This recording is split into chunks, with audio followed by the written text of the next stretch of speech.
歡迎收睇4月3號星期三嘅 Money Hero 日日報，我係電子泰山啊，同大家講一單同樓市有關嘅新聞之前，想請你撳下 subscribe 先啊。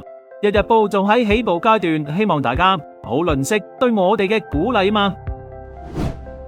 設立1個月，香港樓市終於有起色啦。彭博報道，3月一手樓成交量達4200宗，創11年嚟新高啊，係上個月嘅14倍幾啊。有經紀估計呢陣入市情緒可能會 keep 到4月啊。不過睇翻新樓盤，地產商似乎都係要錢唔要貨。以長實黃竹坑站 Blue Coast 為例，都係蝕本價推售，吸引到50倍超額認購，超過1/3嘅買家係嚟自內地。呢一陣賣422個單位，預計套現到88億港元。二手樓市場都回勇啊，10大指標屋苑3月份都錄得約368宗成交，創近3年新高啊。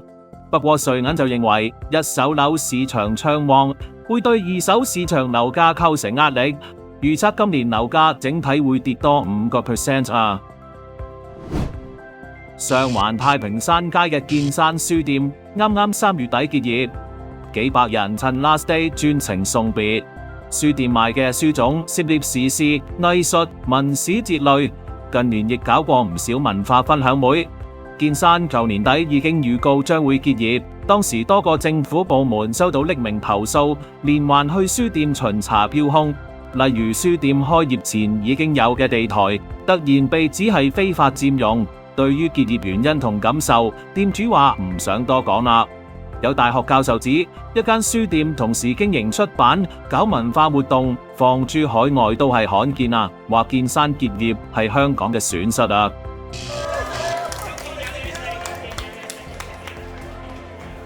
大家覺得仲有邊啲書店值得支持？歡迎留言推介。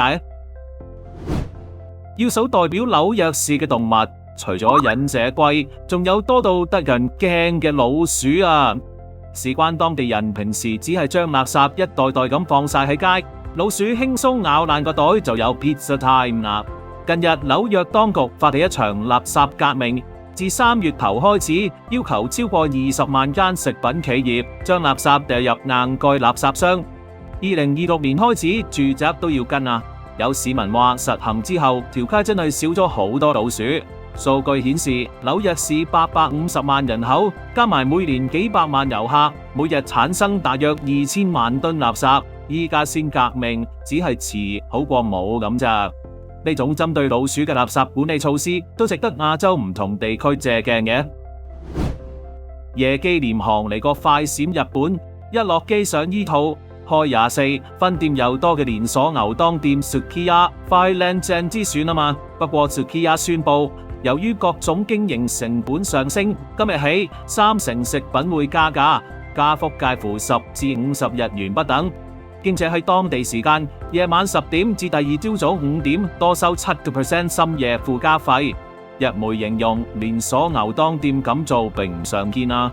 平時一碗普通份量嘅並盛牛當由400yen加到430yen，即係加咗大約個半港元。加原價都係賣22蚊一碗啫，依家 yen 咁抵，翻得鄉下嘅相信唔會太自在嗰1個幾毫啦。今日講到呢度，下次再傾啦，拜拜。